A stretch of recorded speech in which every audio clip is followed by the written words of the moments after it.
Hi everyone, this is training video 5 on effective communication as the assessor, and this is the last video of the training video series, so we're almost there.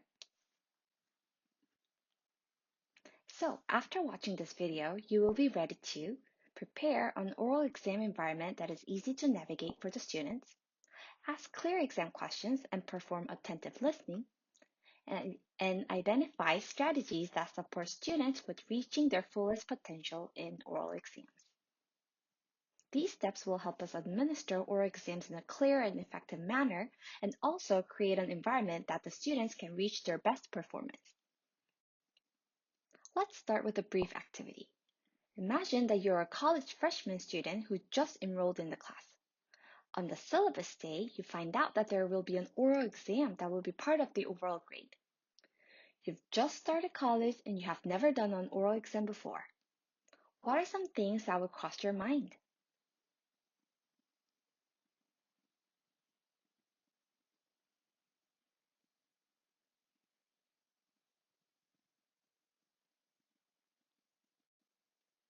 Okay, now let's switch gears and take another perspective. You're still in the same class, but this time you're the IA or TA. You were told a few days ago that you will be administering oral exams and will also be grading them. What will be the first thing that crosses your mind?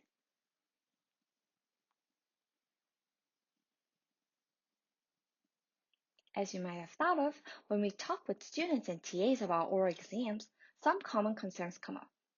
How, as a TA, can I help students be comfortable and succeed in oral exams? As a student, how will I demonstrate my knowledge if I'm nervous? In this video, we will go over some skill sets that can help us become an effective communicator as an assessor and also help the students reach their fullest potential during oral exams. We will talk about 3 steps. First, we will start by briefly covering what to do while setting up the exam. How can we create an oral exam environment that the students are comfortable with? Second, we will proceed to talk about administering oral exam questions and what to do within each question. How do we ask clear questions? What can we do to best support their performance within each question?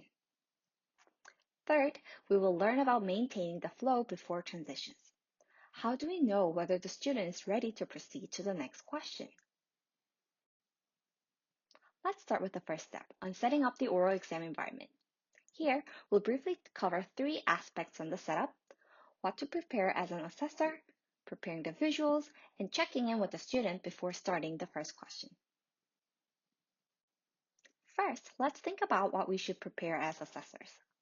This is a part that may vary from class to class, but in general, let's think about 2 groups of materials, one that will be screen shared with a student, and another that will be hidden from students. To share materials on the screen, start by opening a Zoom interface and check your camera. The Zoom interface will help you see students' reactions and emotions. Showing your video will make the exam environment more interactive and help the student feel more supported during the exam. Then open your web browser and prepare the Canvas page with the question prompt and the visuals. If your class uses previous written exam materials or any submissions from the student, open another tab that has students' grade scope submission. Now, the second group of materials are the ones to be hidden from students and only available to you. Most importantly, prepare the grading rubric, which has a script and hints. Then also prepare the oral exam schedule so that you can be mindful of allocating your time across multiple students taking the exam. For the hidden materials, it might be easier to have them printed out so that there's less materials to navigate on your screen. Now, let's think about the visuals that can help both the exam assessor and the student. Visual cues in an unfamiliar context may help the student better guide themselves throughout the oral exam. To have the students fully benefit from visual cues, make sure that the graphics or a picture is fully visible on the screen. Then also make sure that the question prompt is accompanied with a visual. It would minimize the student's cognitive load in processing the question prompt along with the visuals. For example, if I just show you this picture, what would be your initial perception? You might be trying to interpret the picture, and now you also have to additionally listen to what the assessor or I will be telling you. Instead, if I have the question prompt along with the picture and read it out, starting by, a heavy ball is attached to a string, it would be easier for you to process the question prompt along with the visuals. In addition, when students need additional help from the assessors in understanding the question, we can prepare ourselves to use more visual cues such as annotation on the slide, as long as it is standardized across multiple assessors in the course. Making sure that the question materials are fully available to the student also helps us achieve equitable practices. This is one concrete action we can take to minimize the barriers in oral exams for many students. For example, multilingual learners who feel less confident in listening to explanations in English might benefit from seeing the question prompts visually. Students with anxiety may be benefiting from having additional visuals during a time-sensitive exam. Also, students with hearing impairments may also benefit from the access to materials visually. Okay, now let's think about the student's perspective. As in any other exams, it is important to set up the context of the oral exam to help the student achieve their best performance. At the same time, it is also important to note that we should be mindful of the length of the exam, especially when we are administering multiple exams that are scheduled back to back. Therefore, consider starting the exam with a brief refresher of the exam environment, such as a time limit for each question. Also, briefly remind the tools that the students can use during the oral exam that helps them explain the answer more confidently.